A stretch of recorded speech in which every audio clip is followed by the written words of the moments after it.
नमस्कार स्वामी भक्तांनो, श्री स्वामी समर्थ महाराजांच्या चरणी कोटी कोटी प्रणाम. आजचा हा संदेश फक्त शब्द नाही, हा संदेश आहे विश्वासाचा, हा संदेश आहे धैर्याचा, हा संदेश आहे त्या भक्तांसाठी जे आपण आज संकटात आहेत, जे रडत आहेत पण हसून जगत आहेत. स्वामी म्हणतात, भिवू नकोस, मी तुझ्या पाठीशी आहे. तू किती एकटा असलास, जगाने तुला सोडले असले, नातेवाईकांनी पाठ फिरवली असेल, पण स्वामी कधीच सोडत नाहीत. भक्तांनो, आपण जे नेहमी विचारतो, देवा माझ्याच आयुष्यात एवढी संकटे का, पण स्वामी सांगतात संकट म्हणजे शिक्षा नाही, संकट म्हणजे परीक्षा आहे. जसे सोने तापल्याशिवाय शुद्ध होत नाही, तसेच मनुष्य संकटाशिवाय मजबूत होत नाही. तुमच्या आयुष्यात जे काही चालले आहे ते तुमच्या पराभवासाठी नाही, ते तुमच्या परिवर्तनासाठी आहे.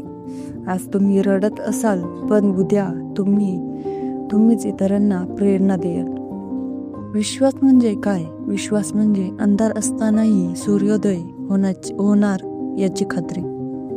तुमच्याकडे पैसा नसू शकतो, माणसं नसतील, साथ देणारा कोणी नसेल, पण जर विश्वास असेल तर अशक्यही गोष्टही शक्य होते. स्वामी समर्थांचे नाव जपा, श्री स्वामी समर्थ, श्री स्वामी समर्थ. हे नाव फक्त शब्द नाही, हे नाव म्हणजे ऊर्जा आहे, हे नाव म्हणजे संरक्षण कवच आहे. तुम्ही अपयशी झाला आहात, लोकांनी हसले, नातेवाईकांनी टोमणे मारले, लक्षात ठेवा, जे आपण आज हसतात ते उद्या टाळ्या वाजवतील. अपयश म्हणजे शेवट नाही, अपयश म्हणजे नवीन सुरुवात आहे.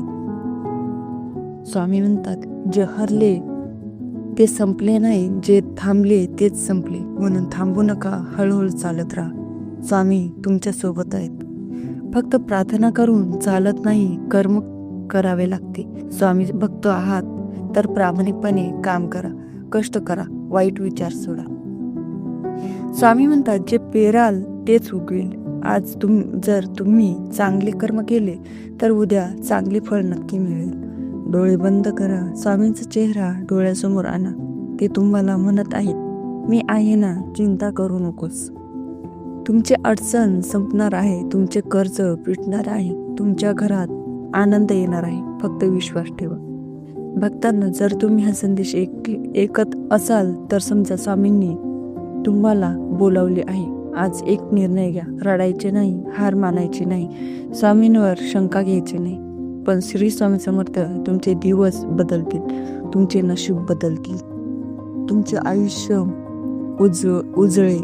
स्वामी भक्तांनो, हा संदेश तुम्हाला कसा वाटला ते कमेंटमध्ये नक्की सांगा, आणि विश्वास असेल तर लिहा, जय जय रघुवीर.